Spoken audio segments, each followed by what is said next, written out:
Need to sign in all those spots.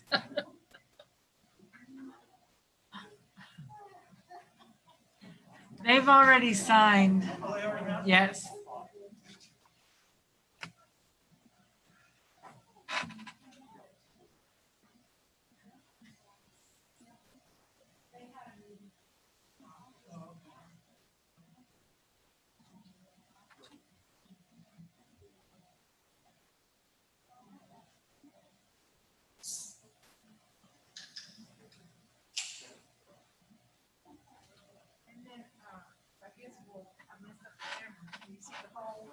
Yeah. The whole room, right?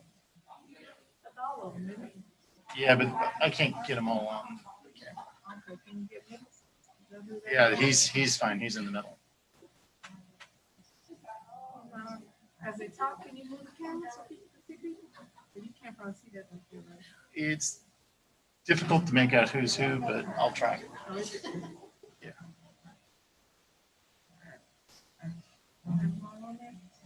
Mostly. We usually just kind of do a focal about that much. Yeah, Billy's up there.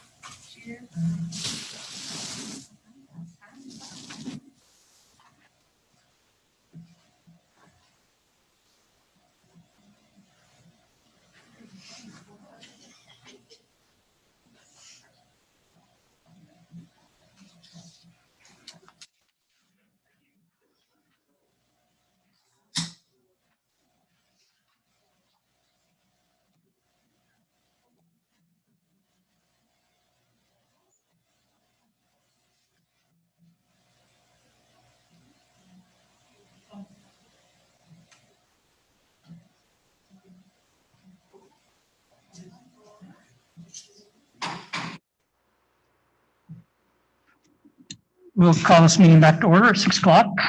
And next on the agenda is Pledge of Allegiance. I think we have Mrs. Carrie Ritter's daughter, Ava, leading us in the pledge tonight. Is that right? Good evening. Good evening, Dr. Anderson and members of the board. I'm Carrie Ritter. I'm the assistant principal at Randolph Elementary School, and I'm very excited to have my daughter here to lead us in the pledge. Hi, I'm Ava Ritter. I'm a 7th grader at Landon Middle School, and please join me for the Pledge of Allegiance. I pledge allegiance to the flag of the United States of America and to the republic for which it stands, one nation, under God, indivisible, with liberty and justice for all.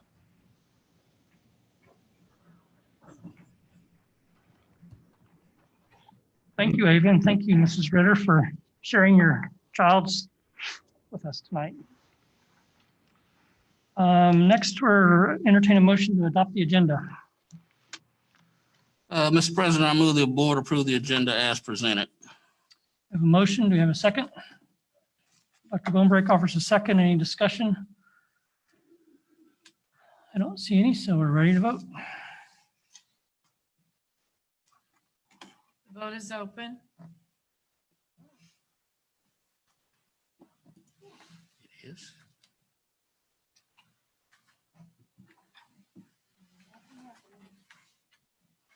Oh.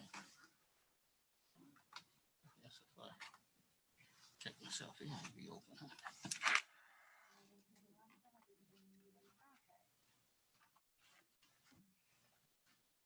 Thank you. All votes are in. I'll mark it unanimous. Thank you, Mrs. Lister. Next on the agenda is school highlights. Dr. Anderson.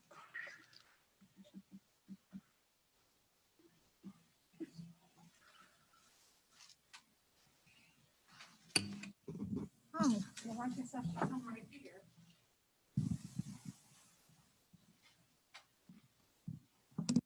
Well, this is one of our favorite times of the year, and we're going to position this camera so we can see this amazing woman. I call her the real McCoy.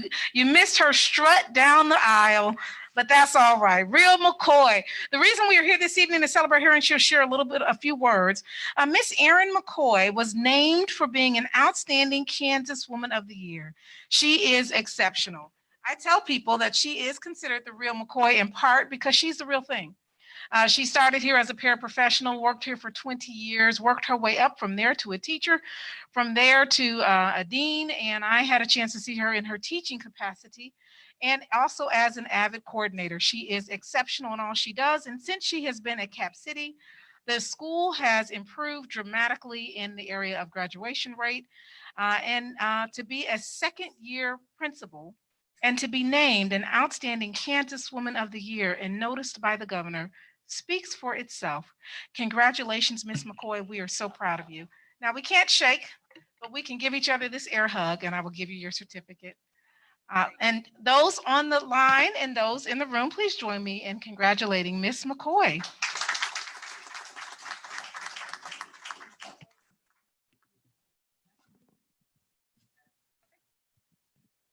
Thank you, board and Dr. Anderson. Thank you so much for just giving me the opportunity to lead. I am so excited to just take a pause in my career and just have to it forces you to turn around and look at the path that you've left and that you now get to forge on. I wouldn't believe that 20 years ago when I started as a para in that capacity at Topeka High School in room 221C with Lori Rowenbaugh, who just recently retired, that I would be standing here today or even running my own building. But here I am. There's days where I was like, do I pay my lights? Do I eat? So I decided to eat in the dark, and that's kind of the path that led me to here. You just kept forging on, but I believed in myself and I believed in what I did, and I still believe in what I do. And relationships. There's no way in the world that we can do what we do with kids, with families, with success rates, with graduation rates, with attendance, without building those relationships with those special families and those special kids.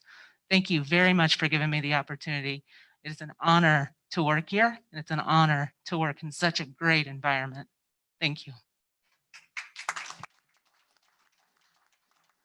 Does anyone have any comments for Ms. McCoy? Mrs. Bully?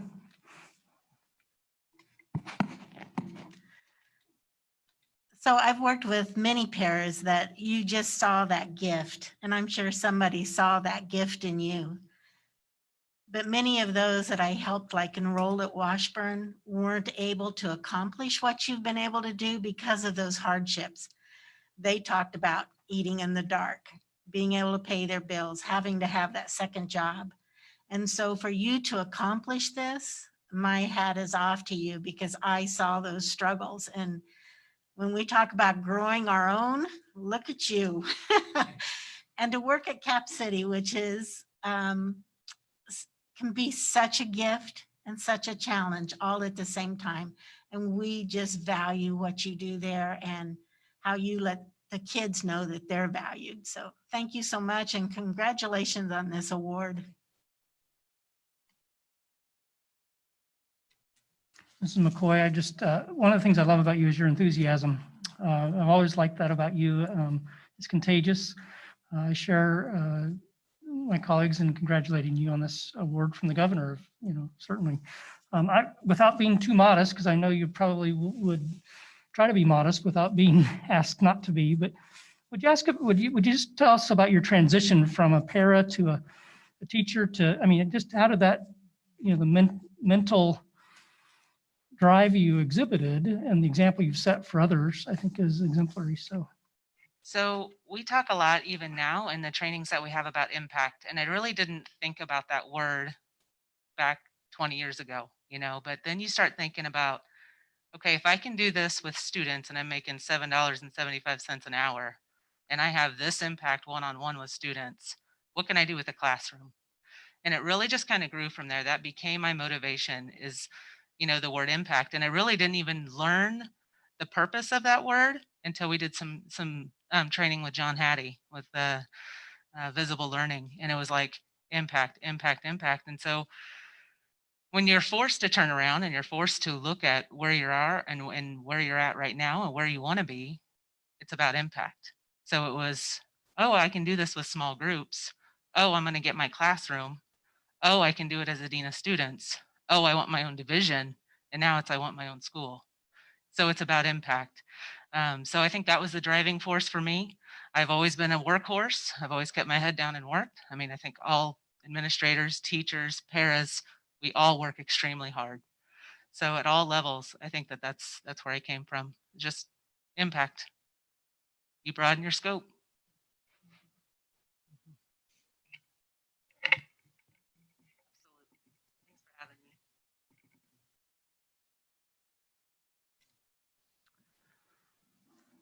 Thank you very much.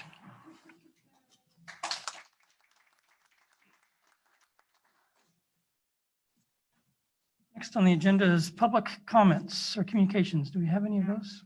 No, none tonight, so that's good. Next, we'll dispose of business by consent. Entertain a motion to do that. Mr. President, I move the board approve the items of business by consent as presented and authorize the board president or superintendent to sign the special project and purchasing contracts for and on behalf of the board. Thank you, Reverend Williams. We have a motion. Do we have a second? Thank you, Mrs. Stewart Campbell. Any discussion on the motion? Don't see any, so we're ready to vote on that. It's open.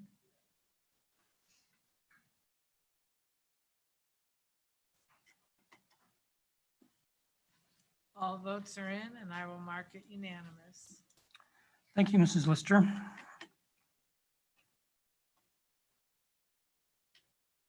Next on the agenda is the superintendent's report. Oh, what an exciting time. This time of the year, we talk about first day of school plans, and we have a number of things going on. Before we jump into that piece, we first will ask Dr. Kipp to give an enrollment update. And from there, we have a couple of principals on with us. Ms. Wells Martin is on with us this evening, as is Dr. Sawyer. They'll share with you what schools they're representing and talk a little bit about this week and just some first day of school plans. First, we'll turn it over to Dr. Kipp to share a little bit about enrollment and where we are at this time. Yes, thank you, Dr. Anderson. As of about 5 o'clock today, we hit the 12,980 mark. So we're just about 20 students shy of hitting that 13,000. At elementary, we're at 96% registered. Secondary, we're at 99%. And again, we're hovering right around that 3,000 student remote. I know parents have kind of vacillated between in-person and remote. We've actually made 1,300 changes. Parents, watching the news and stuff like that, changing their minds about in-person instruction and opting for, like I said, the 3,000 in the remote setting. Thank you, Dr. Kipp. Are there any questions for Dr. Kipp about enrollment? Dr. Morrison. Dr. Kipp, traditionally, we get a level right now, and then, of course, mid-September, we get a new level. How many more would you expect if we went by what usually happens? In terms of how many more enrollees, I just want to make sure I understand the question. Yeah. How many more enrollees from now until we have to turn it all in? Gotcha.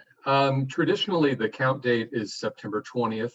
That falls on a Sunday this year, so that our count date will be the September 21st. My projection was 13,200, and that is based on what we should approximate on the count date. So between now and then, there could be another couple hundred students hopefully that will register. We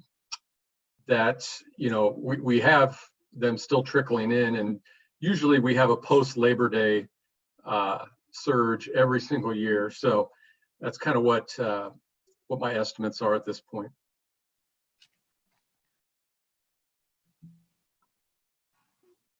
Dr. Kipp, when you say 96% of elementary and 99%, the percentages are from previous years, or are there percentages of what you predicted, or what is the percent? The latter. It's the percentage of what I predicted. Okay. And those predictions were made in January pre-COVID, and Secondary's done an amazing job getting their kids registered, and elementary for that matter, but we've seen an explosion, 200% enrollment increase at Avondale West, for example. A lot of kids, a lot of families are opting for that virtual model. And so we have pockets of really promising registrations. Kindergarten is down a little bit, but I'm sort of seeing that nationwide. Los Angeles just had a big article about that kindergarten, like almost a potential kindergarten gap year in the midst of this pandemic, that some parents are going to wait before they send their kindergartner. And I don't know if that's a function of what's going on in Topeka Public Schools, but we are particularly low in kindergarten. That's going to have a trickle-down effect for the next 13 years too, right? Unfortunately, I'm hoping it's just a little anomaly because of COVID, but yeah, you're right. That could potentially feed into some potential loss. Yeah. And then, do you know the breakdown between the 3,000 who have elected to do school completely remotely? Is it kind of? I'd say it's 60% elementary, 40% secondary, but it does span preschool all the way to 12th grade. So it's yeah, all over the map. Thank you. You Are bet. there any questions for Dr. Kipp? Go ahead, Ms. Stewart Campbell. Yeah, thank you, Dr. Kipp, for everything you're doing. So you mentioned all the parents vacillating, watching the news, changing their minds. Do you see, are more parents opting from, once we get to phase 2, from hybrid to remote, or remote to hybrid, or micro classroom if we're talking elementary? In general, there's more of a push towards remote.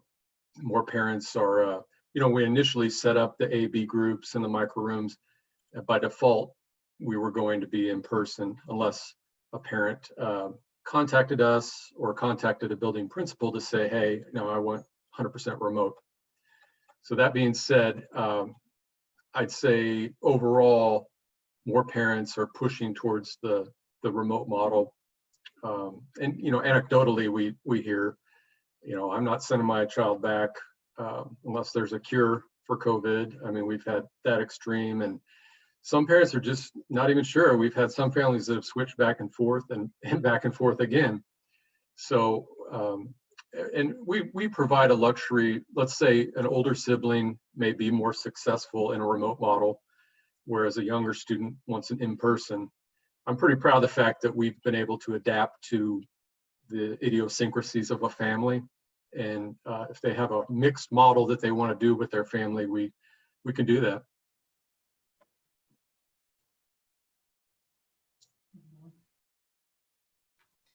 I'm not sure exactly who the question should go to, but I'm going to look at Dr. Anderson. We have so many students that are already connected to 501 that have all the social media. We have done such a nice job of reaching out to all our families. Are we having a problem reaching out to our kindergarten families that have not already been in our system? Are we finding ways to track them down so that they know how to enroll? Since we're not opening our doors right away, and our kindergarten roundup was very different and low attended because people didn't know how to use Zoom yet. Are there ways for us to reach out to these families that have never been part of our TPS family? And Mr. Kipp, certainly Dr. Kipp, feel free to tag team on this if you like.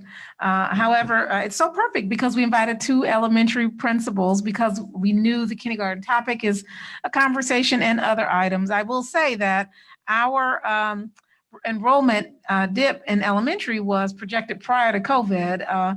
Perhaps not necessarily a focus just on kindergarten, but that was projected prior to COVID just due to birth rates and starts and all of those pieces.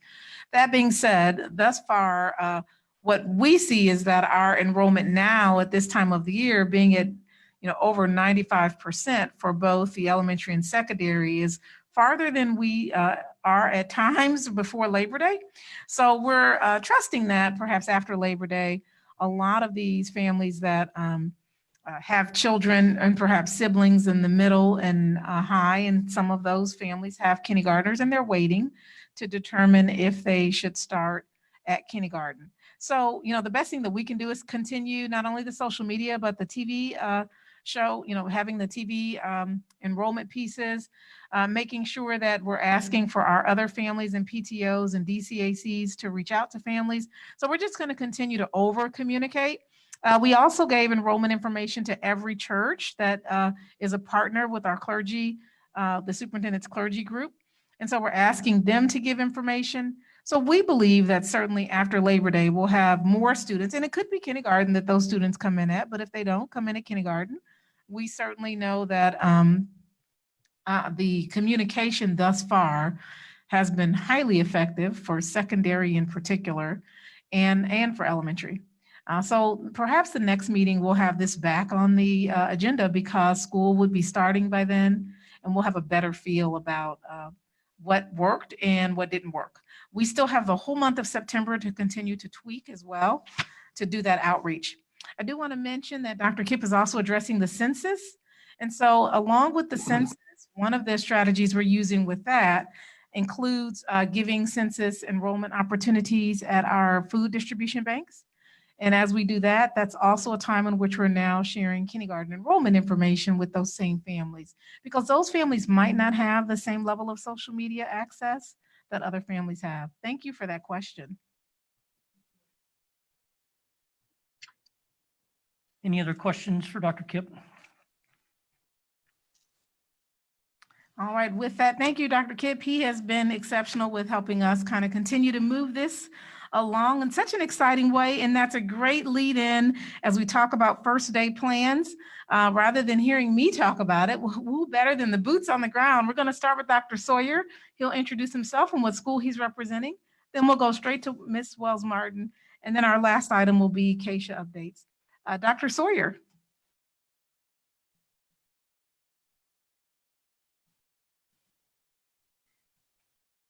As we bring up Dr. Sawyer. Oh, there we go. Sorry, I was muted. Hello, I'm Dr. Sawyer, and I'm the principal here at State Street Elementary School. Hello, Dr. Sawyer, and we can hear you. He just finished his open house. So we'll turn it over to you to talk a little bit about first day of school plans and things you're doing to prepare. If you want to mention anything about kindergarten, this is a great time to do that as well, sir. Absolutely. So we have been monitoring our enrollment and have been very happy with where we are here at State Street. Our kindergartners continue to trickle in, but we make sure to welcome them as they come in. And we've even put things on Facebook to encourage anybody who's checking out as they move in to know that that registration is open. We did do our open house tonight. It was so exciting to see some of the kids and the families. The families are so excited to see us. We have a theme this year. It's called Little by Little, Bit by Bit, which means we're just going to take things one thing at a time, but that bit by bit is really talking about virtual. So gigabit, megabit, bitmoji. And so what we're doing special this year for the remote is we have created virtual classrooms. So we've created these cartoon classrooms that the students will go into, and they can click certain items in order to progress through their day. So anytime they click the laptop in their teacher's classroom, it will take them straight to their Zoom, so they're not having to keep that Zoom link handy. Anytime they click on their teacher's cartoon character, it will take them to the biography to get to know their teacher. We have the help hall. Once they go into the help hall, there's all the interventionists and SPED teachers. And so we've really tried to make remote learning accessible and practical for especially those little ones like the kindergartners. And our kids, we were popping in and out of the open houses. They were so excited to see their new classroom that was a cartoon. So I think we got them really excited for what school is going to look like, and our teachers are really excited as well. And then Ms. Wells Martin, we'll turn it over to you, and then we'll have some questions as well. Ms. Wells Martin, can you talk a little bit about your preparations? And then can you focus a little bit about first day of school? What will it look like first day of school virtually, and any other items you'd like to add in? Absolutely. Good evening. I'm Melissa Wells Martin. I'm the principal of Randolph Elementary. And our teachers have come back this week and have been working on professional development all week. And I know how excited I was to see them come back, and they are as excited to welcome their kids back. Having our open house tonight, I think, just really upped the level. Our back to school night just upped the level of excitement that we're all feeling to get this school year started. We've been preparing for the school year through so much professional development. I have to give a big kudos to our teaching and learning department, who has really made it accessible for our teachers, has made professional development rich and engaging for our teachers so that they are ready for our students to come back. Our first day of school will be a nice combination of relationships and instruction. As I've talked about with my staff, we don't have time to waste. We need to get started. And so we want to see that instruction happening, but we also, as Ms. McCoy said earlier, recognize the value of the relationships that we need to build and foster with our kids. So we're just going to do it all this year, and we're excited, and Randolph is very ready for this. We'll turn it over to questions to the board. I will ask you this, either one of you can answer this final question. So if I'm a parent and it is the first day of school, what time does school start? What does that piece look like? And then while we're not in the in-school phase, if you can touch a little bit on when we do go to phase 2, what will that look like? Either of you can start. I can answer that if you're okay with that, Ms. Wells Martin. So during phase 1, we have just introduced today during open house when students will be able to log into the Zoom to get their core instruction. And so each grade level does have a particular time for ELA and a particular time for math. And what I love about what the district has done is they've allowed the teachers to stay after about 15 minutes to work with students for interventions as well. Because we know while core instruction is important, so are those small group interventions to ensure we're closing the gap. Once phase 2 begins, it will look very much like what school looked like last year. School will still start at 8:40, but we will still be offering breakfast. What will look different is we are asking students to come around 8:20 instead of that 8:05 or 8:10, just to ensure that there is no congregating. But if they do come a little bit early, or once they come at 8:20, we do have a plan. And so we're going to progress during that phase 2, just like we would during a normal school year, but just with a little more safety precautions. Right. We definitely are focused on phase 1 and starting remote really well, but we know that we have to have a plan for phase 2. And we've been working on those plans as well across the district, and with much help from our fantastic leadership to make sure that we are ready to open when that time comes.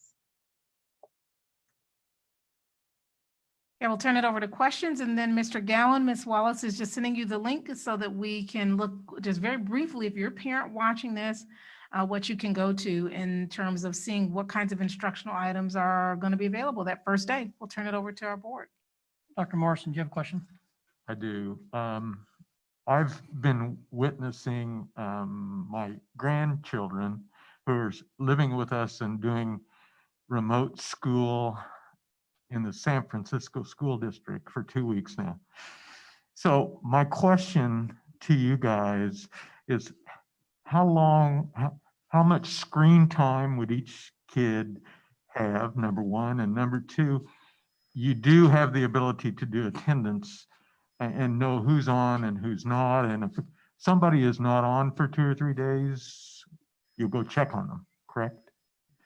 Right. We actually have, we just had a meeting on attendance today so that we could make sure that we are all having uniform guidance on that. So if we have a student who's not attending even one Zoom, one required Zoom class, then we're checking on that student. And collaborating with their parents to make sure that they get the learning that they missed that day.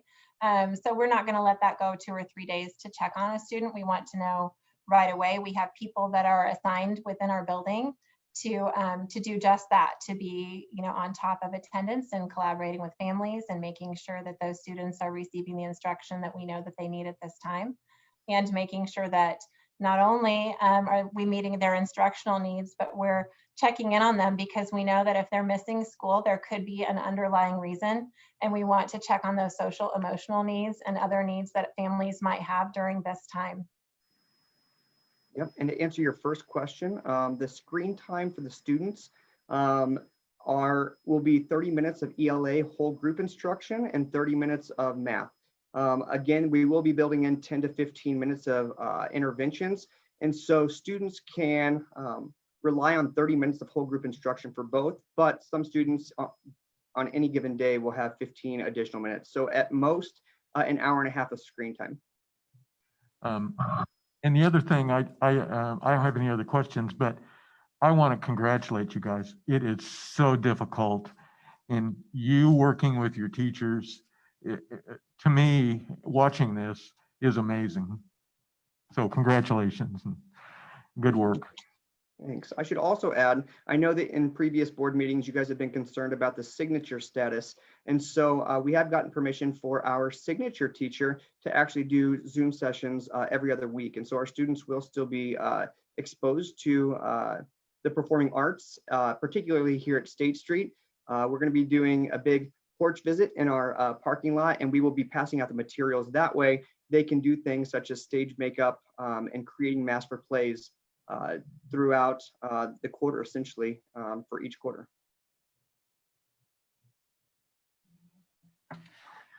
First off, thank you all for all the work that it takes to be ready for what we're about to encounter.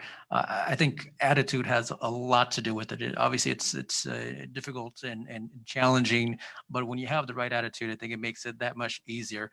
One of my questions, and you alluded to a little bit, and that is, what might a parent experience this time around going into the fall that might be a little bit different from the spring? You know, what are some things that you've learned that might make things just a little bit different from the parent perspective? Anything? I think in the spring we were working. I think what is different now is just the knowledge that this has lasted a little bit longer and that the impact of this is a little bit more than we first maybe thought. So we know that we need to communicate really well with our parents, and we can't just put off learning for a couple months. We need to make sure those students are receiving the instruction and gaining those skills so that they can be successful now and in the future. So we are communicating very rapidly with our parents and making sure that they understand the urgency that we are having to bring their students to the next level and to make sure that they are succeeding. And so a parent might have, a much more communication, I feel like, than we did in the spring. We're encouraging our teachers not only to be with the students each day, but to be with the parents each week. I know Dr. Sawyer and I both, send out newsletters to parents on a regular basis. And so I think communication is going to be really key, over communication, maybe. Another exciting component is, we created some contingency plans for our students with severe needs, such as special education and those learning gaps that we know special ed sometimes comes with. And so we are going to be able to solve that by allowing extra time, specifically with the special education teachers and the English language teachers.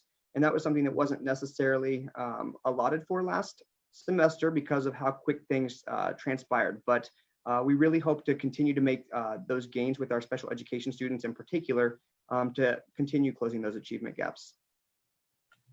Thanks so much.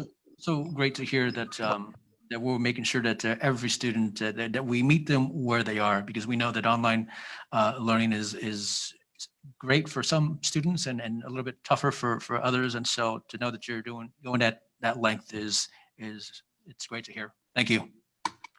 Dr. Bonebrake. So it's my understanding that in an entire school day, there's 1.5 hours of screen time. There's 1.5 hours of time with their teacher instruction in a Zoom link. They may actually have other assignments that would involve their device, such as Seesaw assignments and activities. I don't know if that answers your question, but they may have other items that they would do with their device, but sitting, receiving instructions, screen time face-to-face would be those outlines that Dr. Sawyer spoke about earlier. I'll ask Mrs. Wallace to talk a little bit about the number of minutes of instruction outside of the screen time, as they have a variety of activities they can step away from the screen and do after their 30-minute lesson. There's some activities that are also embedded in. So Ms. Wallace, can you talk about that, please? Yes, so an instructional day is 360 minutes.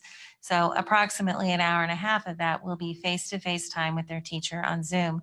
The rest of that time at elementary level, they are embedding videos, assignments, activities, projects into the rest of the day.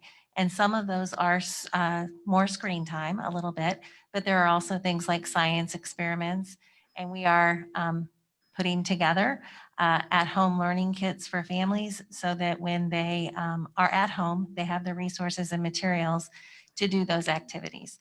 And I'll share, for example, if Mr. Gowan, if you want to just click on September 9th, which is the first day of school, that link, as you scroll down that page, you will see all of the lessons and activities that teachers can then pull on and put into their Seesaw classroom and then build more activities around those videos and activities that our teachers put together this summer. So, and then if you want to go, I don't know if you can go back to the original calendar page.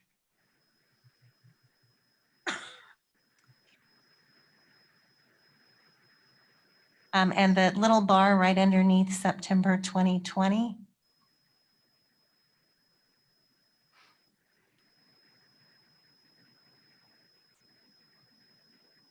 And then if you can scroll up a little bit, we've created an app for our elementary kids that have PE, music, and art activities. So if you scroll up just a little bit more, there's a button at the bottom, Mr. Gowan, that says elementary. You can pick a school. Okay. Well, up top, you can pick a school and see the various activities. The same thing is in place for secondary, correct, Ms. Wallace? Correct. They are using a Google app as opposed to an app that looks like this, but yes. And then it is an app that is either web-based or you can download it on your phone. So we are excited. So students have some autonomy and ability. So if you're a virtual student that really would prefer not to have regular contact with your teacher every day, with some virtual students will have that, you have the ability to really navigate and go through this support system independently. If you are a student that wants to sign on, which is our remote learners, and actually spend time with their teacher every day, they have their math lesson, they have the ELA lesson. They also have social studies and science kind of built out in terms of here are the activities, art items that are delivered to their homes in some cases, and in other cases, they have some applications they can use.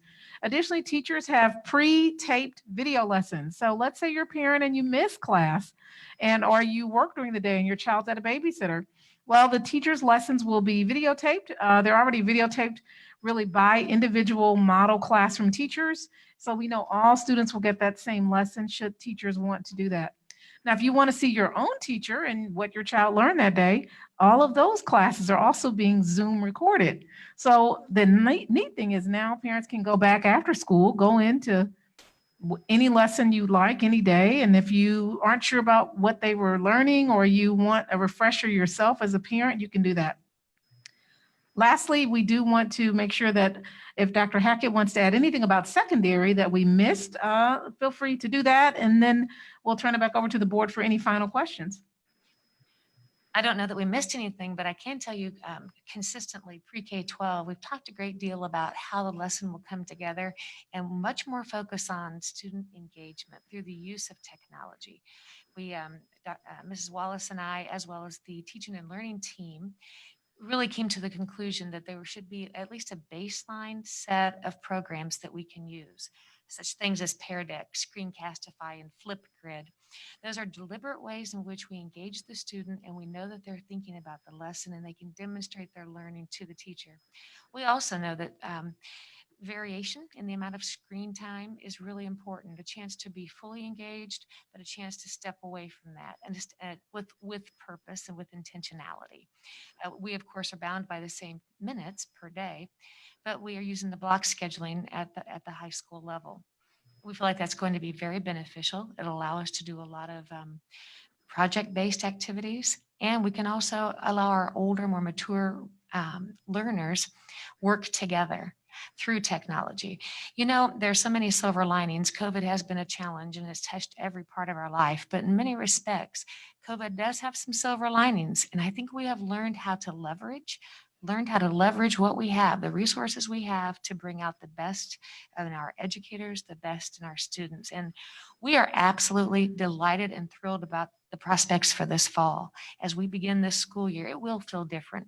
It's going to be what some of the high school folks would say is real school, because we're going to really be teaching and learning and thinking about our students, both now and in their future.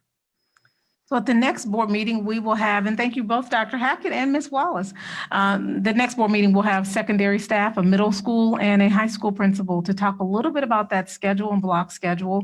But I can tell you as an overall piece, if you're a student in those classes, you log into the class. The first 15 minutes or so is the direct instruction of the class.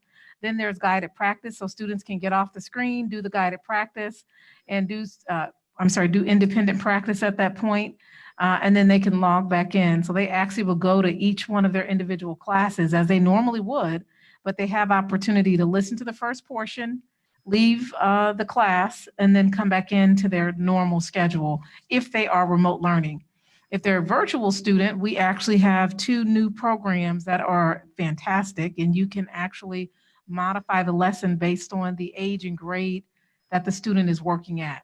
So if you're a special ed student working at a 4th grade level, but you're in 6th grade, the new system we've purchased actually gives you content at that level. And if you're a virtual student or you're attending the JDC and you're a virtual student, rather than just having Edgenuity, we now have an entirely new platform for those students, elementary through 12th grade. Any other questions about first day of school?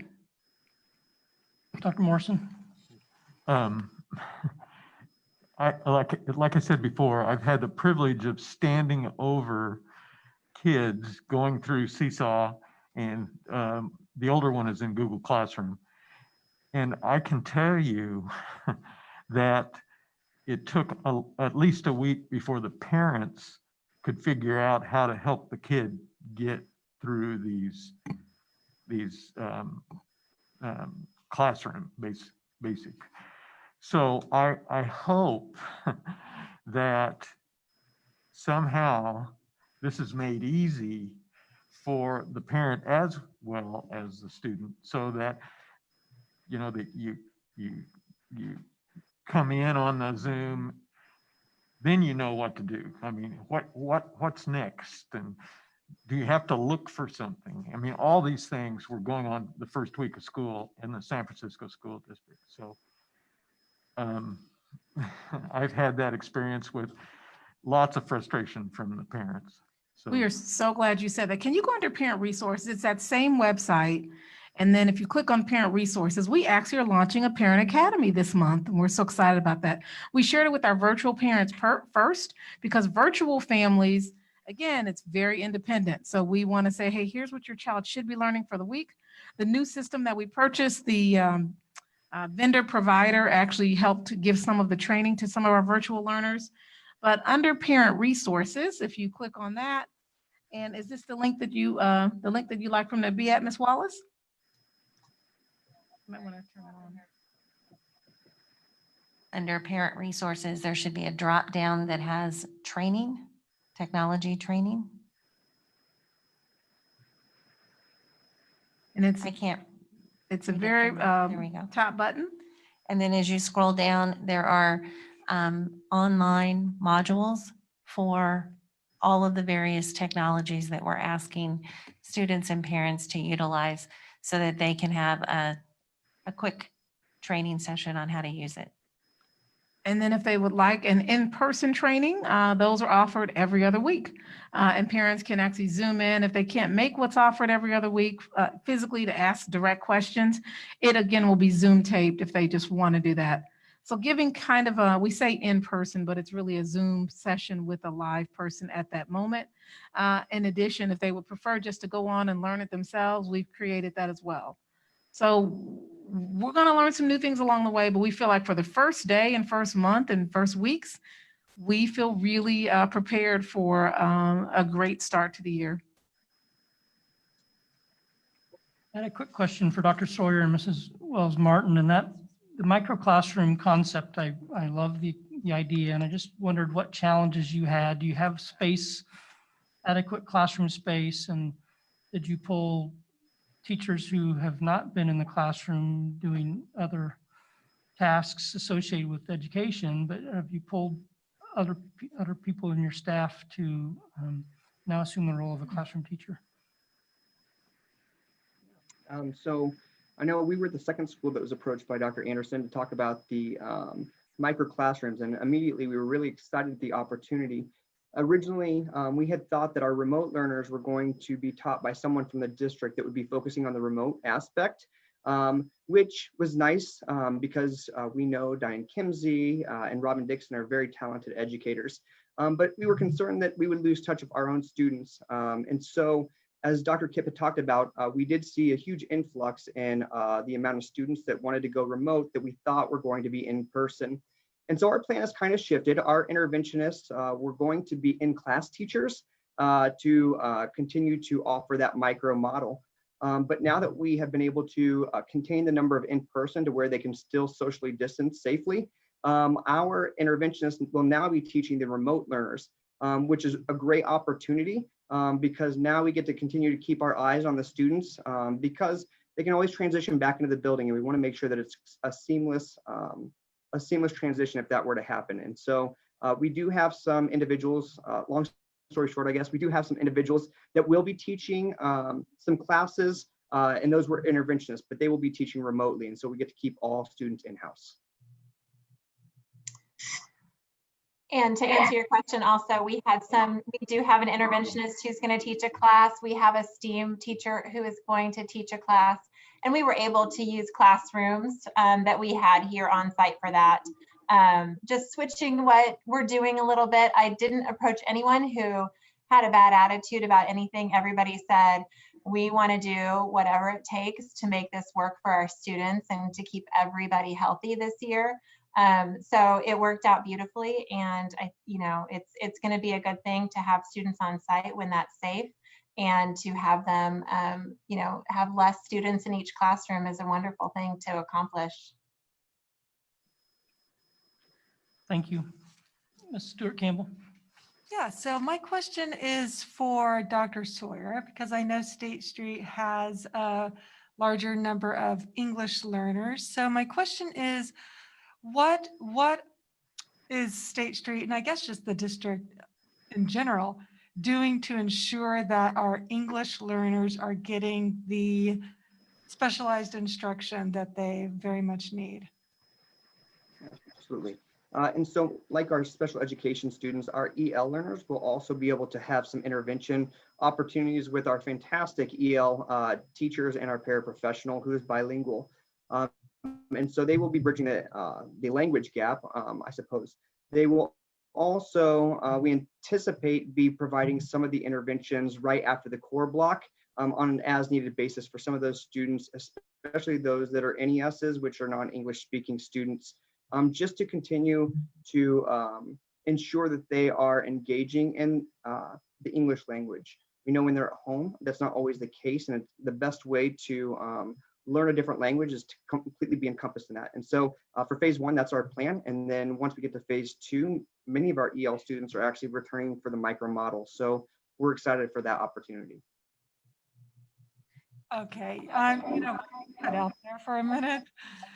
Did you say that every day there's going to be like an EL teacher, like providing instruction with the ELs?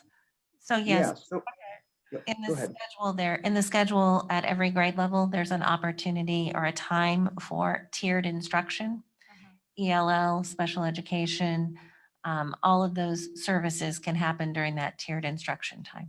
Okay. And Ms. Curry is actually on the line, and she just wanted to make sure that you all knew that our new EL families have been actually coming in person already to Quinton Heights, and they've been getting in-person instruction already. Our existing EL families have been contacted by phone by all bilingual staff already. So she's feeling really good about all those pieces. Thank you, Ms. Curry, as she's listening somewhere on there. And then all ELL teachers, of course, are contacting all those families. So we're excited about that.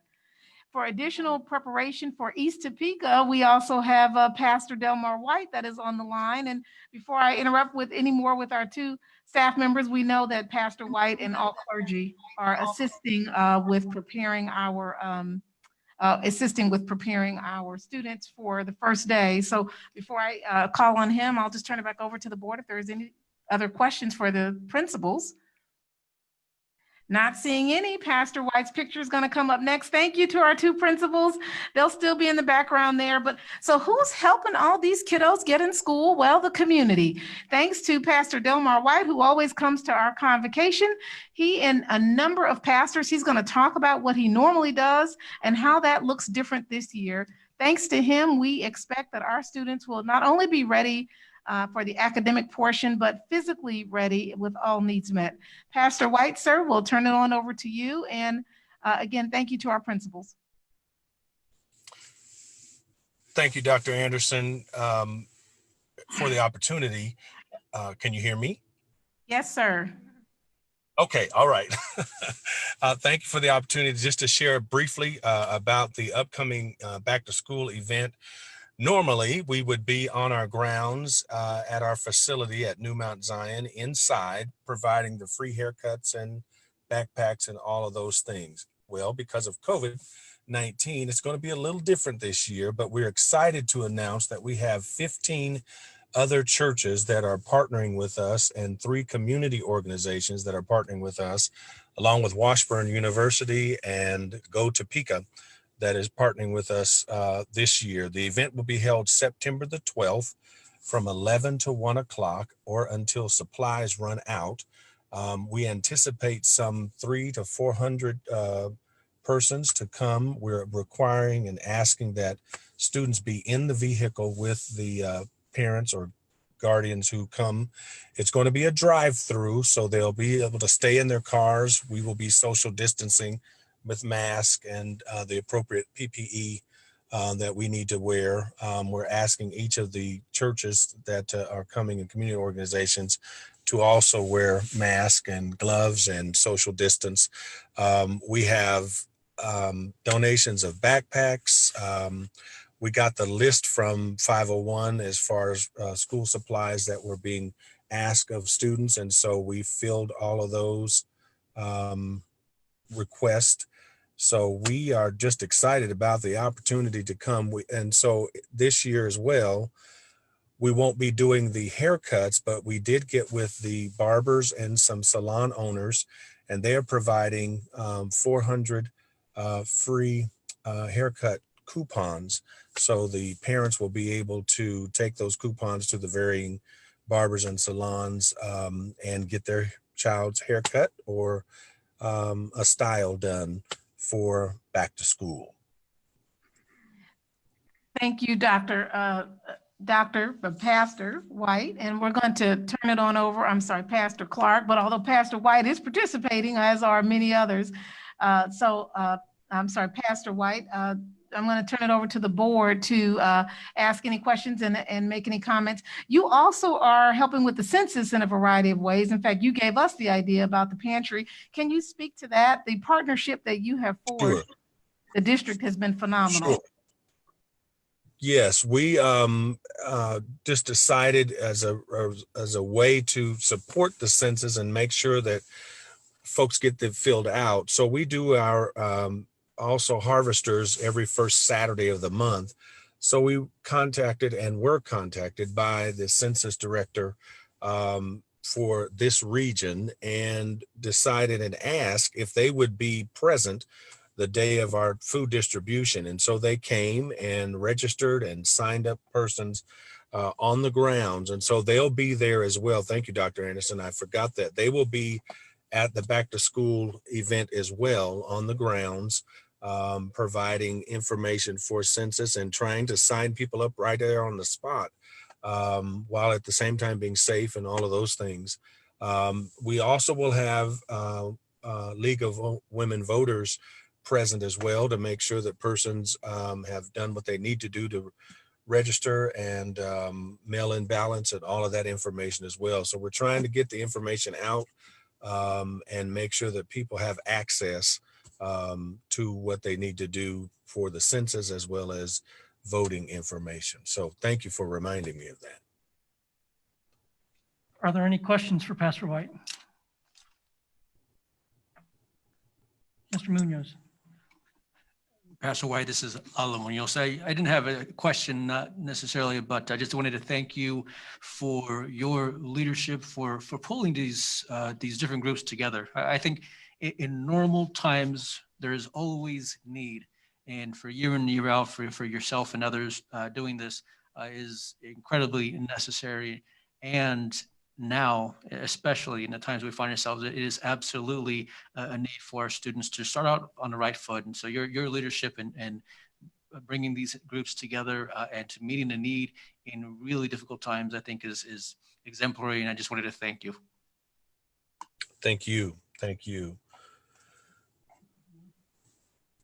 Dr. Anderson, if I could just add one last thing to that. At the event, we're asking, there's no pressure, but we're asking as a way of being missional and being mindful again, as these times we're living in, that there are needs as it relates to food distribution. So we're asking for persons who come to bring a canned good with them. And we have targeted the rescue mission as the recipient of the canned goods that are brought. And so we will then in turn take those back and deliver those to the Topeka Rescue Mission. Thank you, Pastor White. That part, I didn't know that fully. So thank you for sharing that. I think there are a couple more board members with comments. I'll turn it back over to the board. Mrs. Bully. I want to piggyback on Mr. Munoz's, all the thanks that we have for you, for everything you do for our students.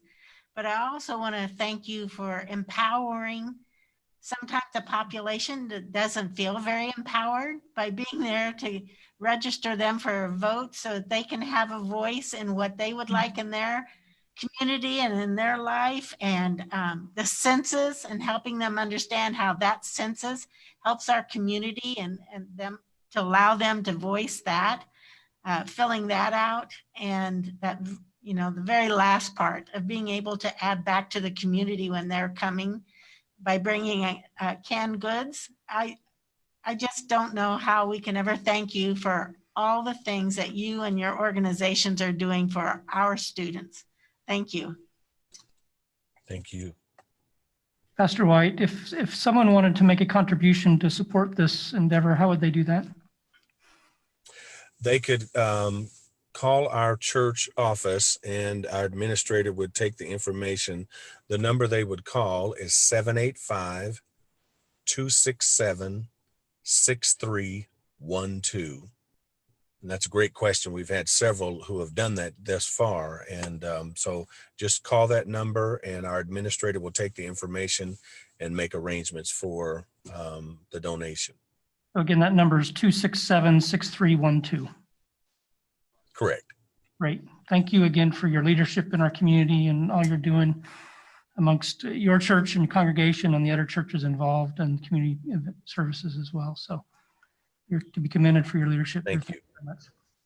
All right, with that, Pastor White, again, I think it's all been said. We so appreciate you. For those that didn't know, Pastor White is the first church and the church that we went to in March when we first closed. I called him on a Sunday and said, we're going to be closed for 2 weeks. Well, little did he know, after that, he was serving meals and doing all kinds of things and now gathering churches 6 months later to continue to serve. We thank you. I personally uplift you daily and your family. And I am still trying to recruit your daughter to teach over here in Kansas and leave Missouri.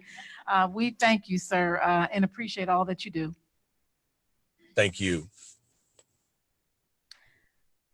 With that, first day of school plans, as you can see, are underway, and it takes all of us to make that happen. So we're excited about that. With that, we're going to move on and talk a little bit about sports. Mr. Colin Cathy is with us, and I believe in addition to Mr. Cathy, we may have one of our football coaches with us as well. And as we talked last board meeting, we shared we'd be coming back with you with a proposal. I'm going to turn it over to Mr. Cathy to talk about that proposal. All right, thank you, Dr. Anderson. Members of the board, I do appreciate you taking the time to hear of our proposal. Over the past couple weeks, I've had discussions with our high school principals and football coaches in regards to the opportunity for us to be able to play football this fall. Coming out of those conversations, we're able to formulate an alternative solution. As what I'm asking you to do is allow our schools to play football within the 3 Topeka Public high schools for the month of September, given that we have our community support, high participation rates at practices, and that our community scorecard recently has moved from a red rating last week to an orange rating this week for Shawnee County. We're asking you to consider this and consider the following proposal, where the varsity teams would be competing on Fridays of September 11th, where Topeka High and Topeka West would play each other, September 18th, where Highland Park and Topeka High would play each other. Then September 25th, Topeka West and Highland Park would play each other. This would give each team an opportunity to have a home game during the month of September. Then on the following Monday, we would offer opportunities for our sub-varsity teams to play, which would include a separate set of athletes, not any of those that played on Friday, but a separate set of athletes to also compete. What this allows us to do gives our schools an opportunity to compete in a controlled environment, where we'll be using our Topeka Public Schools sanitation protocols. We have the ability to effectively monitor the potential spread of the COVID virus within our communities. The 3 schools already have been following the same practice protocols, ensuring temperatures are checked, the sanitation practices, and then we're asking to reevaluate this on September 17th for the month of October. And at that time, we would look at either complete the season as it is scheduled, provided the numbers within outbreak support that, or we would repeat the September competitions, which allow us to get it would allow each school to get 4 competitions total. If we were to follow either of those models, our teams would be eligible for postseason play this fall, or they would also be eligible for a fall schedule to be played in the spring. We would be following our county guidelines, where they said mass gathering of 45 for an outdoor sport. So each team would be limited to 22 participants on the sideline, allow us to easily socially distance with only 11 players not on the field. Having 11 players on the sideline would be easy for us to maintain social distancing, along with them wearing face masks and our coaches wearing face masks when they're on the sideline. We would limit spectators to 1 parent or guardian or an approved family member per athlete, to make sure that if an injury were to occur, a family member would be there to help support that child through that injury. And then also we'd be making all games available broadcasts on the NFHS network. If not approved, if you do not want to consider this, we would ask that you at least allow our teams to continue practicing, then reevaluate again for the October competition on the September 17th board meeting. So as Mr. Kathy has shared, we'll turn it over to the board for discussion. The proposal before you is to be able to compete within the district, just within the district schools, and if not approved with that proposal, to proceed with reevaluation in 2 more weeks and for the October season. What questions do you have? Mr. Munoz. Could you talk to me more about the process through which you reached out to the groups of individuals to come to this specific proposal? What was that process like? I reached out, I spoke with each of the high school principals on the phone, collected some information from them. I asked them to speak with their coaches and their athletic directors to gather information from them as to thoughts and ideas.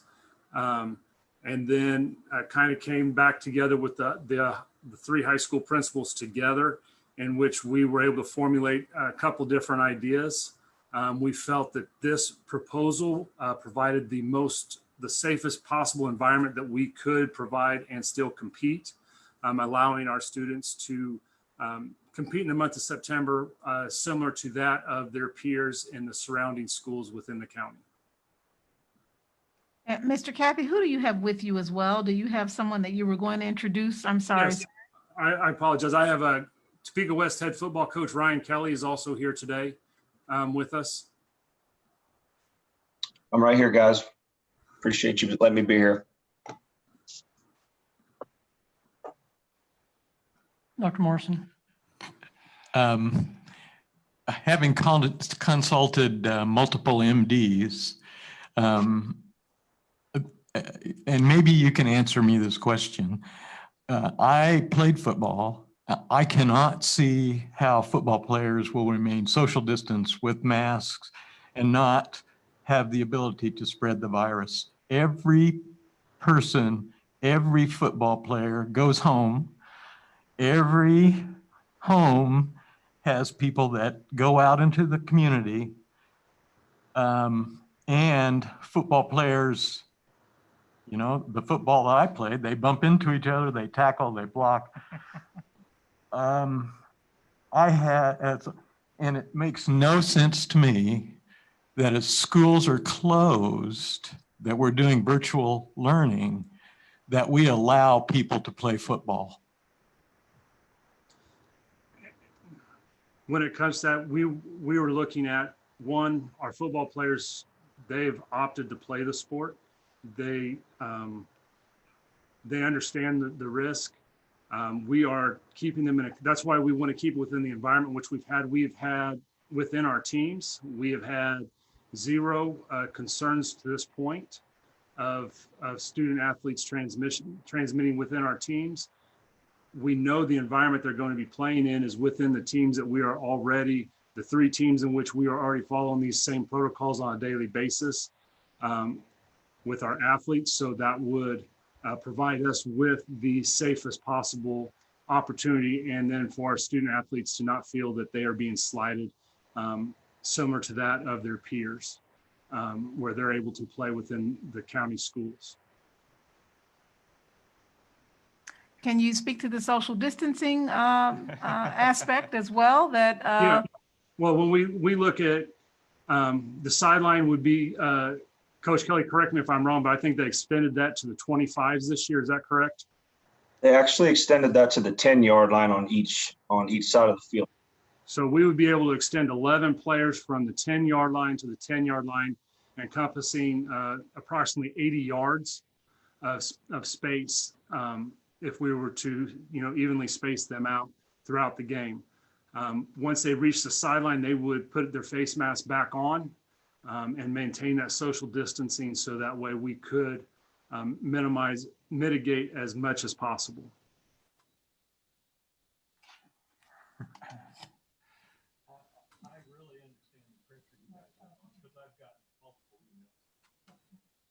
Sorry, I understand the pressure that you're under, because I have had multiple emails from people who think life is going to end without football. But I tell you what, I cannot vote to have football. I can vote to go up to September 17th and see what happens, but I cannot vote to progress. I mean, in a football game, there are 7 linemen, 4 backs. There are 4 or 5 linemen in the defense. They are not social distance, and they're going to bump into each other. So it is not safe. There are people, I mean, I've had emails that say, well, the Centennial League has got these protocols and all this. I've had somebody say that he had a father figure in the coaches and it was very important to him. I understand all those things, but from a medical point of view and the spread of virus, I appreciate you're doing all you can, but you can't play football and not possibly spread the virus. Send them out for cross country. Are there other comments? Yeah, I have a question. How are the parents reacting? Can you speak to that? Coach Kelly, could you speak to how your parents have reacted to you about this opportunity, or anything else that you've talked to them about? I've talked to several parents have had many questions from me. regarding this issue. I know that I've spoken with many of our parents that absolutely support their child playing football, even in these times, because they know it's an opportunity for their son to be a part of something, be part of a second family, the life lessons you learn, all those cliches that we talk about with sports. And even though they're cliches because they're true.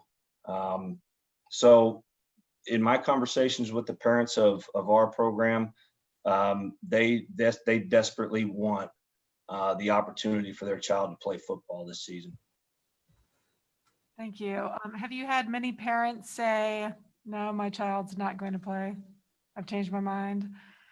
I've had 0 parents change their minds. We had roughly 8 or 9 players that we were expecting to continue to play this season, and their parents did not feel comfortable with it. They made that decision prior to practice starting, and they haven't been with us. But since we've started, we've had 0 parents change their minds. Coach Kelly, can you walk us through the safety procedures you've taken on to make sure practices are safe? Yeah, when they show up, we have coaches outside where they come in, a specific door. We make sure they stay spaced, and we make sure they have a mask on. We take their temperature. They scan into a document to answer questions of a questionnaire that they are to submit daily, talking about any symptoms that they may be experiencing or have experienced. They continue to their locker, which we, prior to even starting practice on the 17th, the week before that, we had already assigned lockers, and we're utilizing 3 different locker rooms. There's no more than matter of fact, we only have 12 to 14 in a locker room at a given time, and their lockers are more than 6 feet apart. We also stagger our practices, so our freshman group and our upperclassmen group never cross paths in the locker room or on the field. When we get outside, we continue to keep them spaced. They wear their masks in the building. They're required to wear their masks in the building at all times. In the locker rooms, we have coaches monitoring the locker rooms. They are to wear their mask outside. When it is time to start practice, they were to bring their own water jug, and they've done a really good job of that. When they bring their own water jug, they keep their mask with their water jug. We go about practice. We've set up our practice schedule to where we, obviously without the direct contact, everything else, we keep them spaced out. When they're not in a drill, when they're not in the direct contact, we keep them spaced out. We've had no issues. We've really had no issues to this point. Thank you. Mrs. Boley. Explain to me what your practices look like now. Is there scrimmaging going on already with the young men playing? Are they face-to-face on a yard line and close contact? Has that been happening, and for how long? There are periods, we do have periods in our practice where it is somewhat game-like. We've limited how much time we've done that. We do that. We've reduced that time to, we don't scrimmage for any more than 15 minutes at a time. But we've implemented that because, to our knowledge, we're expecting to play a football game next week. And so you can't walk into a football game without having any kind of realistic look with it. So we've implemented some scrimmage situations, but understanding that social distancing during the actual game of football is impossible. We understand that. So what we do is we do the best we can to limit the amount of time that we do that. Are there also expectations after their practice in their personal time of social distancing? Is there any expectation given by coaches for such things? We talk to them every day about continuing to stay safe and take the proper precautions. We tell them, hey, if you want to play football this year, this is your chance. Your only chance is to do the right thing. Continue to stay socially distanced, continue to be smart. and cautious about the whole situation. That's what we preach to them, because they want to play football. And if they don't practice those things, then this thing's just going to get worse. And am I correct that all other sports are open except for football at this time? Yes, you are correct. All other sports are currently undergoing competitions. We're preparing for competitions. I think the last school to start competition will be Topeka West in volleyball. Or I apologize, not volleyball, soccer, which they will be playing on Monday, will be their first game. So on our volleyball and everybody inside, what does that look like for our teams and parents? That's an inside sport that has Correct. a concern for me. Right. So volleyball right now it's a non-contact sport. So each team is limited to 25 individuals, which a team is typically no more than 12 for volleyball. They do not switch. They no longer switch sides. They stay on the same bench throughout the game. When teams switch on the bench, they go through and they sanitize those benches. We, as a home team, we are limiting our spectators to one adult per student athlete that is competing. So even if you had a quad, which would be 4 schools, you were looking at approximately 50 spectators and 50 athletes competing at that time. So I've had some emails also from All for Pro Football.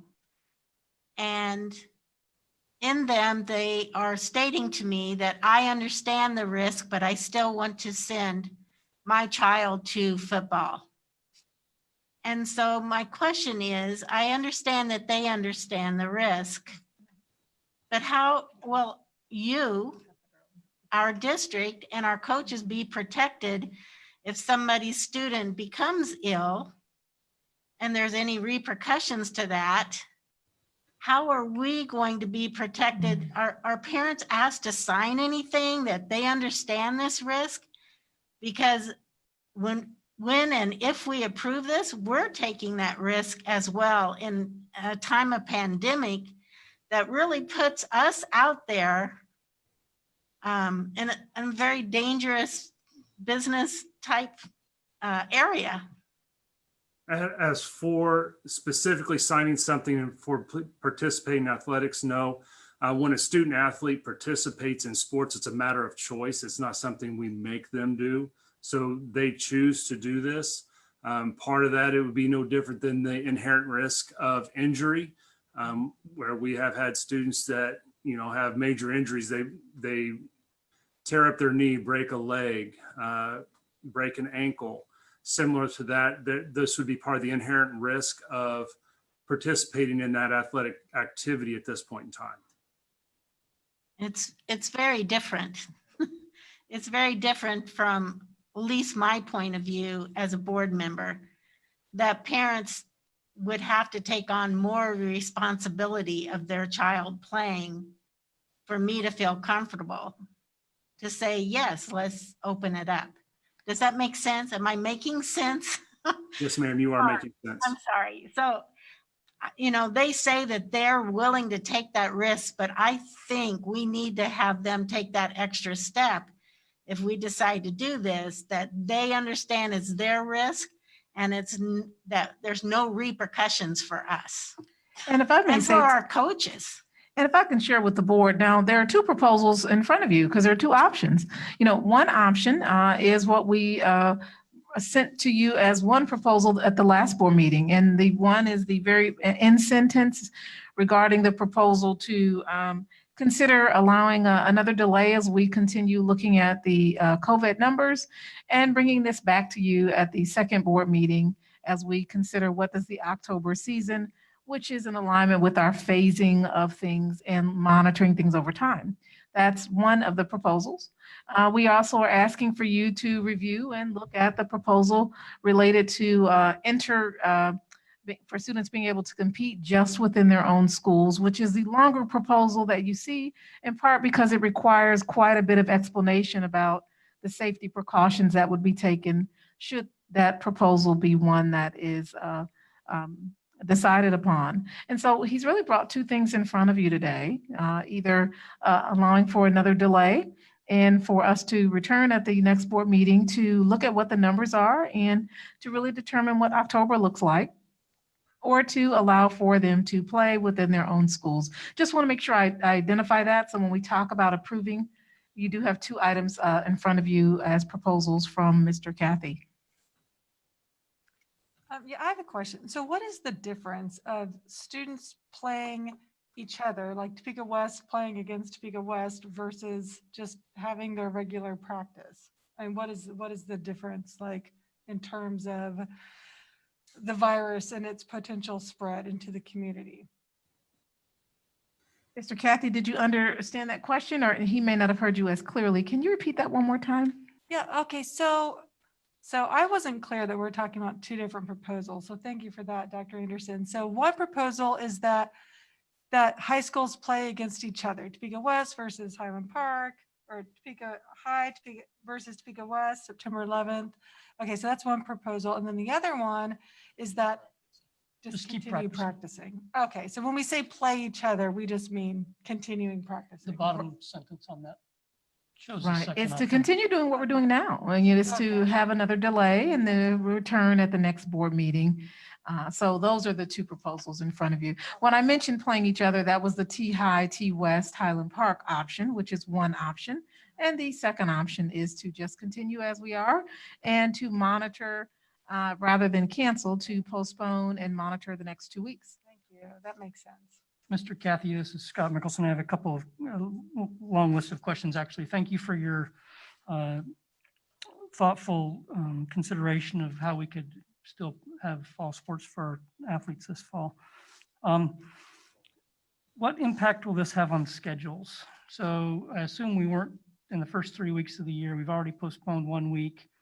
We were playing other schools within the county, I assume. Is that correct? Yes, we would be playing other schools within our league. Highland Park, actually, they have next Friday, they have a game scheduled in Atchison to play Atchison High School. The rest of the other two high schools will be playing teams within our league. And then, so that would be within Shawnee County, or we also have Junction City, Manhattan, Emporia that would be within that set of games in the next 3 weeks. So if we adopt the major proposal here, then, and we just play one another for the first 3 weeks, and then after that, if our numbers continue to decline, which hopefully they do, then we would schedule games against Washburn Rural and Seaman and Hayden and Manhattan and Junction City. Is that a plan? Right. So currently we have a schedule set to play other schools all the way through the end of October. So what we would be proposing is that we cancel those games with those schools that are not within Topeka Public Schools, similar to what the Wichita Public Schools has proposed do, and compete within our school district where we are all following the same protocol, same practice models, same sanitation models. So that way it's very similar. So we're not, and our reporting model where we all report it the same way. That is the proposal that we have. And then the schools that we have on the schedule right now, this would give them an opportunity to find schools outside of Topeka Public Schools to compete against. So they could cross up with other league schools and still fulfilled their full schedules. So, but after September 25th, we would start, assuming numbers look safer, we would start playing schools outside of Topeka Public Schools. That would be one of our options. At that point in time, we could look at, what has happened over the 3 weeks. So we could look at continuing on with going on with our schedules and playing those schools outside of Topeka Public Schools. We could do another repeat of the 3 weeks that we did in October. If we did those 3 weeks through October, that would put our last competition dated October 16th, which would still allow us the opportunity, if we did not want to go to postseason play, if the numbers, let's say, are still elevated or we're on an upward trend again, at that point in time, we could end our seasons on October 16th and be eligible for the alternative fall schedule and play football in the spring against any other schools that may have declared eligible for that point in time. It seems to me spring sports took a hit last spring and that they were all canceled essentially. And I'm in favor of this proposal. And initially I thought moving it to spring was a better idea, and I'm not so sure that is any longer. Because I think the spring sports, they didn't get to do it last spring, they wouldn't, and it would be truncated again this spring if we do that. So from that perspective, provided it's safe. And I think, I think we're fooling ourselves if we think our students don't interact with students from other districts in the county. They work together, they club sports together, they might be flipping burgers at McDonald's together, they're working at Dillon's sacking groceries together. And so I'd love to have them in a little bubble, but the reality of it is they're not. And so there's a risk associated with this. And I think potentially there's a risk with only having 22 players on your field of just fatigue and, And that would be a risk that we understood when I talked with the coaches. They felt, they believed that we could field a team with 22. If you look at, smaller school rosters, some of those schools only have 25, 26 kids on the roster. Right. So having 22 kids, it does become challenging when you build that depth chart to ensure that you have 2 to 3 people that can play different positions across the field in the event of fatigue or injury, and you're able to get players off the field to get them some rest throughout the game, throughout the 3 phases of the game.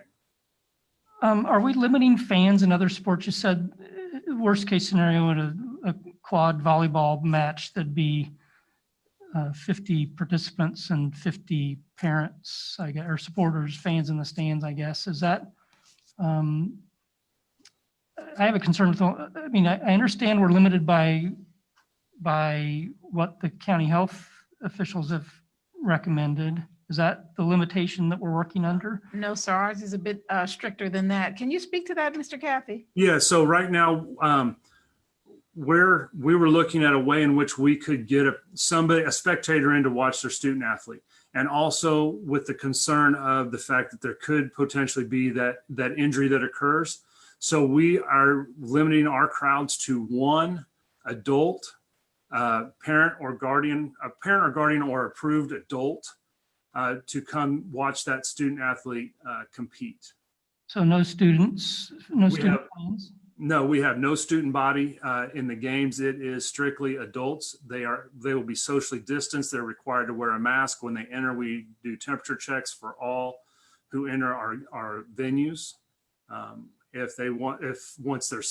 we ask them to remain socially distanced. If they are setting together, if there is a small cohort setting together, we do verify that they are within the same house and that they're not intermingling when they move. So I've been to Hummer Sports Park, and it's got a huge stadium seating area, and we're going to put 22 people in that whole stadium?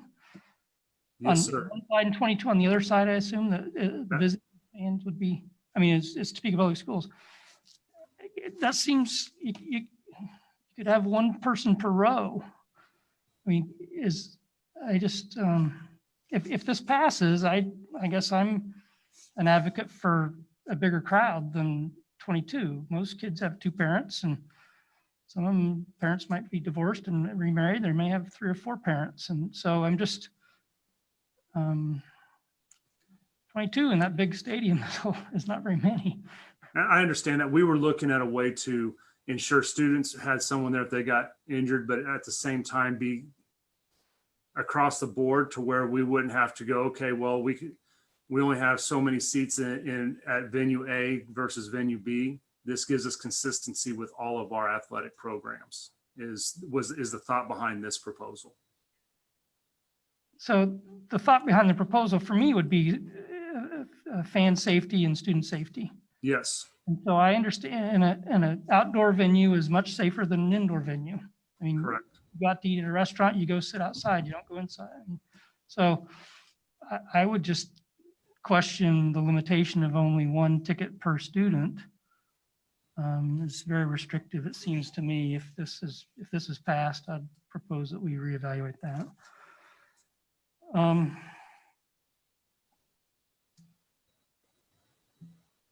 That's all the questions I have. So if this proposal does not pass, what are the negative ramifications? Like what, can you talk to me about that? How's it? Some of the negative ramifications would be one of our concerns is losing some of our children. They're seeing their peers in the surrounding schools competing. So losing them, as Topeka Public Schools, we fight to keep a lot of our athletes off of the street doing things that they shouldn't be doing. And this is their one outlet that provides them that opportunity that keeps them engaged in school. So that is one of my fears, is by us not being able to compete, we're going to lose some of those kids, and their reason to be engaged in school is going to diminish. And then finding a way to re-engage them in school has become a challenge. Another concern would be that, if we're not being able to compete, it becomes, we have a lot of other kids that have some anxieties that come out and are able to express themselves through athletics. And those students' anxieties may increase, which may cause other issues that could manifest out of there. Those would be the two major ones. Coach Kelly, is there anything I'm missing?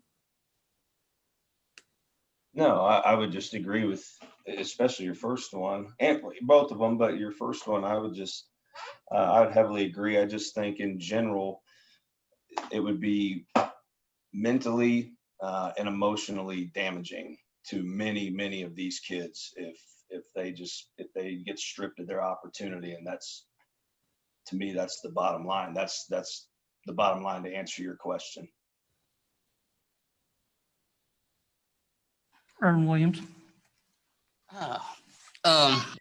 Question I have I agree with Dr. Morrison regarding the concerns on the field as opposed to off the field, but with 22 players, during the week during practice, approximately how many student athletes are out there participating? Because when you limit it to 22, you're only having 3 games, provided we approve this proposal.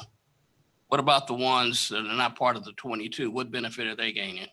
So right now we have approximately 44 kids or 45 kids at a practice. We limit our practices to 45. So those kids, if you look at the last bullet under the varsity competing, we would have sub-varsity teams competing on the following Monday.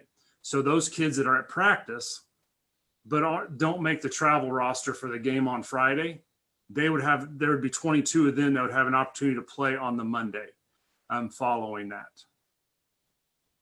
So that'd provide them with an opportunity to play 2 additional games for those student athletes also, as they would be playing. If they weren't to make the travel squad for a regular season, they'd be playing the JV or C team game on Monday.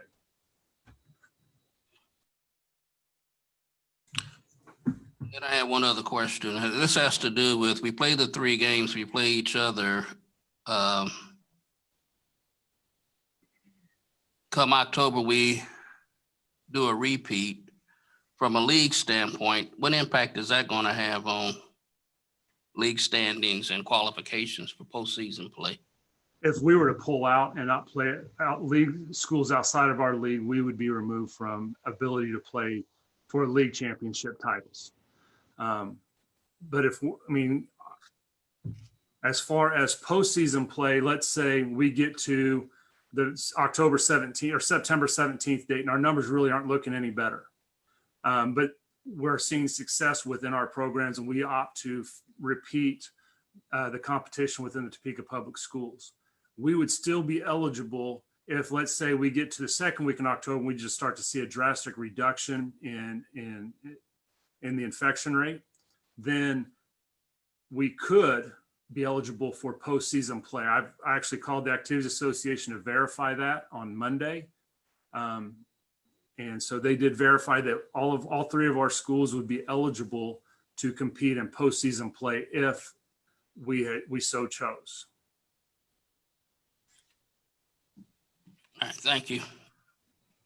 For our board members to know, one of the things that both Mr. Kathy and I thought was important is just as you've been getting emails, there are voices that would like to speak in a formal way. And this is the formal way, is for him to create the proposal, but also another proposal as well, so that we can bring those voices here so that you hear them, can talk about them, and then you can make decisions with that in mind. Which is why you have both options in front of you, but making sure that all of those people feel valued and that they know they have been heard in a formal way. And this kind of captures that piece, including our coach representative. Regardless of what that decision is on which proposal you prefer, I thank Mr. Kathy and his staff and others across the district for sharing their thoughts in a way and trusting that they will be brought to the table to be heard from the one proposal, as well as having a secondary option, which is what we've already been doing to potentially continue as a postponement.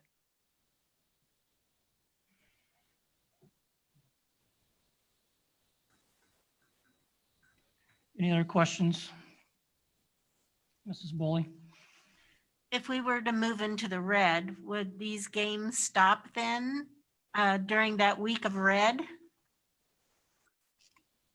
I believe, and Dr. Anderson maybe will address this a little bit better than I can. The county has recommends that once we move in one direction, that we follow that for at least 2 weeks, as we could see a nominal surge 1 week, but then a reduction the following week. So with that, and on our scorecard, we actually have athletics on our scorecard, and it shows orange and red both as it relates to athletics, that high contact sports would be postponed as needed. That's what it says in both orange and red.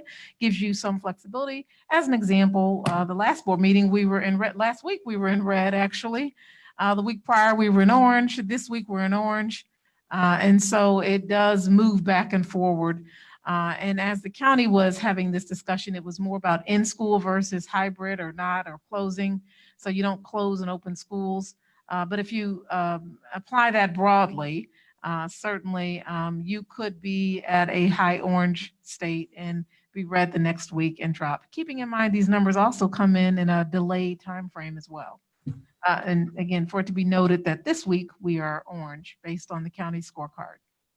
Well, it actually was last week's, but it was published today.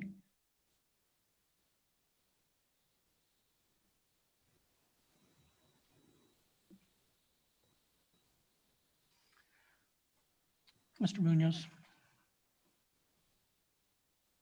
First off, thank you all to the coaches. I think sports are really important for our students, and the work that you all do day in, day out, in especially, given the, hot and all the efforts to go into it, I think it's really important and it's life-changing for a lot of these kids. So I think first off, acknowledging how important and influential sports are to our students is really important. So thank you all for your efforts.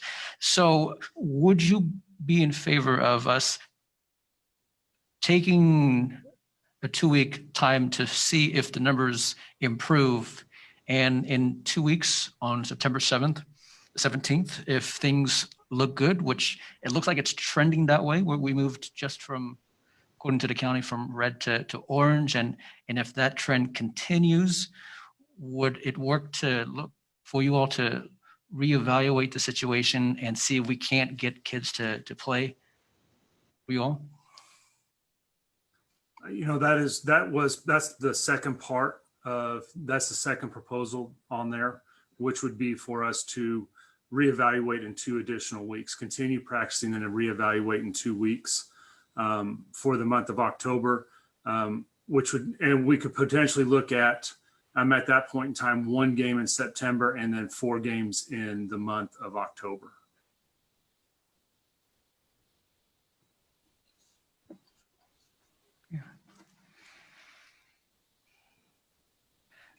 So I would make a motion that just right now, obviously it looks pretty iffy, but why don't we consider a proposal to wait the 2 weeks and to confirm that the trend is moving in the right direction? And if 2 weeks on September 17th, if the trend continues, come back and review this and give these kids a thumbs up and have them play for and put their effort out on the field like they deserve. So I propose to wait 2 weeks and to revisit this. So we have a motion from Mr. Munoz to basically adopt the second proposal there. So if this proposal is not approved, please consider allowing our teams to continue to practice and reevaluate competition for October at the September school board meeting. Is that accurate? So we have a motion. Reverend Williams offers a second. Any other discussion on this? Dr. Morrison? I just have a little bit of discussion. They are playing football right now. I mean, when they scrimmage, that's playing football. And I'm uncomfortable with that as well. Also, I think the county has lowered the 20 to 25 and 500 instead of 45 and 2,000. I think that happened 2 weeks ago, and I don't know if that's been changed. I don't think it's well, I know surrounding schools are not adhering to that recommendation. Oh, I absolutely know, and we're not here about I surrounding understand schools. that. But I totally they have their ideas and we have ours. Right. And we have to. I just don't know that I'm in favor of the original proposal. I think the precautions that have been taken are reasonable. I think, 50 people are going to be in the stands at this game if we adopt it. And they're playing another team that is, granted, there's going to be contact, but to think that these kids live in a bubble and they're not exposed to kids from Topeka West kids don't socialize with Topeka High kids and Highland Park kids don't is not accurate. Furthermore, they're interacting with kids from other districts, surrounding districts. So All the more reason to do what Mr. Munoz says. I would differ. I don't think, that I drive by Hayden High School every morning and there's a gaggle of them in the parking lot, without a mask on, coming from all parts of the city. So They're all together. Let's bring them so we can bump into each other in the football game. I just don't That just believe makes no sense. we're not going to be able to control that. I just think it's not going to happen, Ms. Foley. It would be an interesting medical experiment just to let them go at it. Well, my other concern is that because of the way it's written, our football team is the only one being singled out. All other sports this fall are being played. And for just our football, either we talk about no sports or we talk about all sports. I don't understand why we have everybody else playing and we don't have football playing. Soccer is his contact sport. I realize Keisha designated as a Yes. high contact, medium contact, but anyone who's watching. But we have soccer- audiences in there. Our logical thing is to say no sports, just like we say no school. But that takes away so much from so many. And I was elected to this position and the emails that I'm receiving are asking me to open football up. My personal opinion is I'm not sure we should open any of it up. But I understand what the people are asking me. And when we just have football not open, I'm concerned about that. I feel like we're singling them out, even though it's a contact. I believe soccer is a contact, and I know our volleyball teams run into each other. It's sports, it's sports. Probably the only safe one is maybe golf. And so I have some really concerns about just saying that just football can't play right now, my opinion. We certainly can bring up the other sports. I personally think that probably cross country and golf are probably okay. You can social distance, you can wear masks. I and Dr. Mickelson and myself talked about soccer. I don't think we ought to be doing soccer personally. So I think as long as, it makes sense to me, as long as the schools are virtual, that we don't allow physical contact. I mean, it's just doesn't make any sense.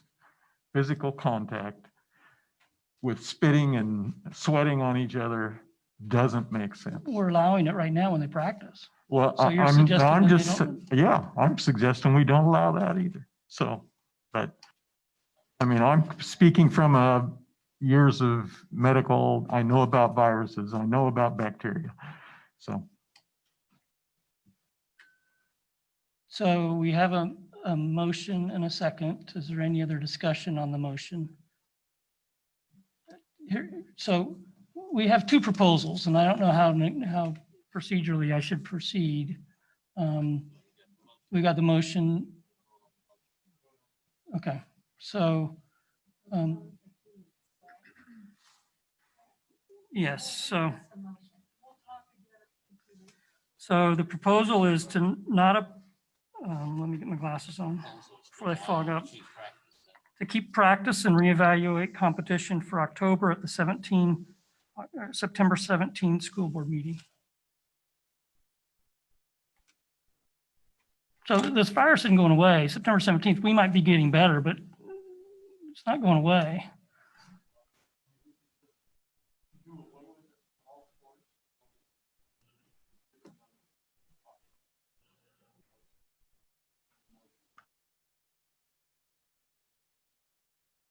So I'm going to oppose the motion because I'm in favor of the original motion.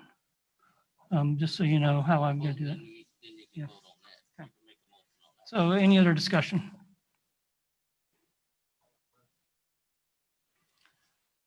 I don't see any more discussion. So Mrs. Lister, we're ready to vote on Mr. Munoz's motion. Okay, the vote is open. Okay, so just to be clear, we are voting right now to discuss this again in 2 weeks. So we would, the last two sentences, the last two lines of that proposal are allow the teams to continue to practice and reevaluate competition at our next board meeting in 2 weeks from tonight. Gotcha. Okay, thank you.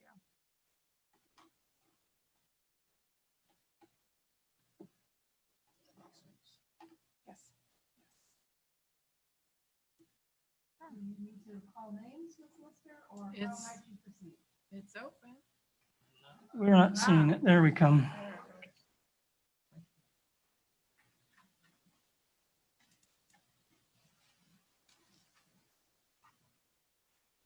All right, the motion carries 5 in favor, 2 nays. Thank you, Ms. Lister. Any, Mr. Cathy, is that understood? Yes, sir. It's understood that we will continue to practice at this point in time for the next 2 weeks. We will reevaluate on September 17th for the month of October. Thank you for your efforts in preparing these proposals, and thank you, Coach Kelly, as well. I do appreciate your time and efforts and listening to us tonight and everything else that you are doing for our schools. Thank you. Okay, next on the agenda is policy updates.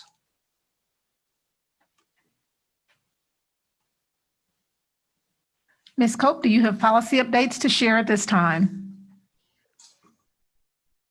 This would just be action on the policy updates on the Title IX that was brought to board meetings ago. So you're just taking action on those items.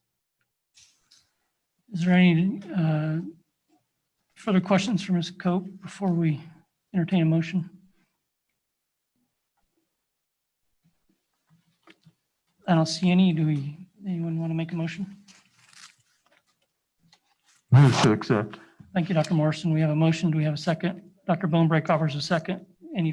I asked for discussion just a moment ago. I don't see any more. So we're Have to vote by hand. okay. So all those in favor, please raise your hand. Motion carries unanimously. Thank you, Ms. Lister. Next up on the agenda is comments from board members. We'll start at the end. Dr. Bonebrake. Well, we are engaged potentially on a great medical experiment. We'll see what happens. I would sure like to see us move from orange to yellow before we have more contact sports. But I see, as Dr. Hackett mentioned, there's a silver lining in this COVID, and I think education as we knew it will no longer be, and we'll be incorporating a lot of the virtual, and this will allow different classes and different experts from around the world even potentially. So in that regard, this is exciting what it's brought to us, but we shall see. Thank you. Dr. Morrison. I've kind of said my piece. I do agree with Ms. Boley that we should look at all sports, and we should make sure that we're up on what the requirements from the county are, because those are somewhat restrictive, and that would help in how many people we can have at a game. But I have to say that I'm very happy with the motion at this point and what we decided tonight. So thanks to Mr. Munoz for coming up with that. Thank you, Dr. Morrison. Mr. Munoz. Yeah, what I would say is that it's very easy and tempting to think that we're making this decision in a vacuum, right? Like we're just we're squashing the future of football. And what I would say is I challenge us to think of this as a symptom, as a result of cumulative decisions that have been made in our community, right? If we had had enough individuals who were, putting on masks and who were not going out to large communities, we might be in a place to where kids could have that.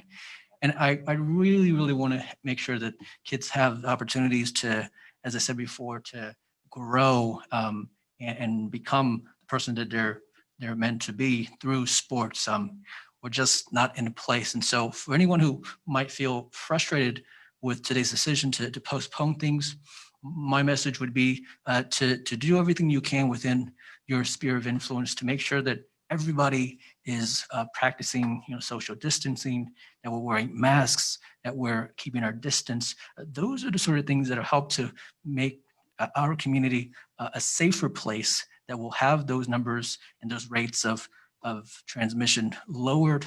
And then in 2 weeks, hopefully, we'll be in a place where kids can play. And so I think we all want them to play, but obviously we're in a place right now where it's really risky. So I think if all of us can commit to try and doing our part and encouraging others in a respectful way to do their part, we can be in a place in 2 weeks and in the future to where kids can put it out there on the field to grow and see the fruits of their labor.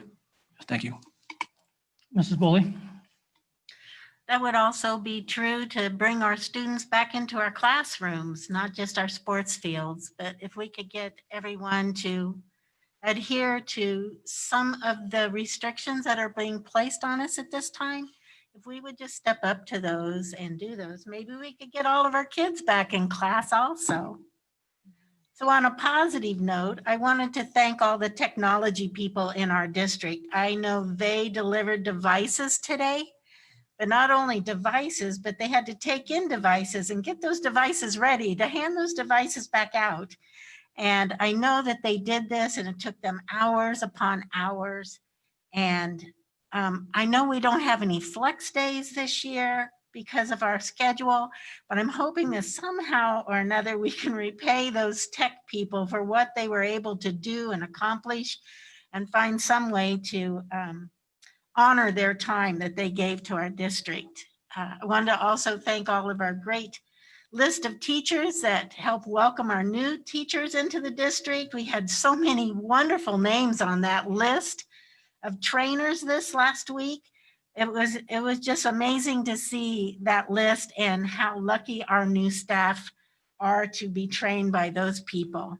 I want to thank our administration for bringing back all of our teachers and finding a way to create enthusiasm in their building and wanting to be back with children the best we can. And they've done an awesome job. And all of our community donators, people who are just wrapping themselves around us. I know every week I say thank you about that, but if coronavirus has not done anything else, it has shown what a giving community we have and how much love we have for our children in our community. And I just thank them so much. And thank all of you for the time and effort you've been putting in to answer and think about the comments that are being sent to us to make the best decisions we possibly can. We may not all agree, but I respect all of your thoughts and decision-making. Thanks. Mr. Campbell? Yeah, this is hard. This is very hard. So I want to talk a little about the convocation yesterday. So, you know, every year we have the convocation and it's usually held at Lee Arena and it's full of energy and school spirit, and I've attended them in the past. So I was really curious how's this going to be virtually? So I was there in my chair at home. And it was really good. It was really good. So I commend all of you who pulled that off. I mean, I was like, woo, thumbs up and making comments and hearts, and it was pretty impressive how that energy and that school spirit and that just that overall feeling of excitement during these really hard times, like it was coming through the screen. So and also that kid, was he from Topeka High? What's his name? DeAndre Hicks. Okay, this warrants repeating what he said. He said, "This pandemic might have taken something that is precious to you, but I need you to hold on and keep fighting because there is somebody out there who needs to lean on you." I was just like, I listened to him and I'm like, oh yeah. I'm like clapping in my chair at home. Anyway, it was really, really good. And final comments I want to make are about the professional development that is available to all of our teachers.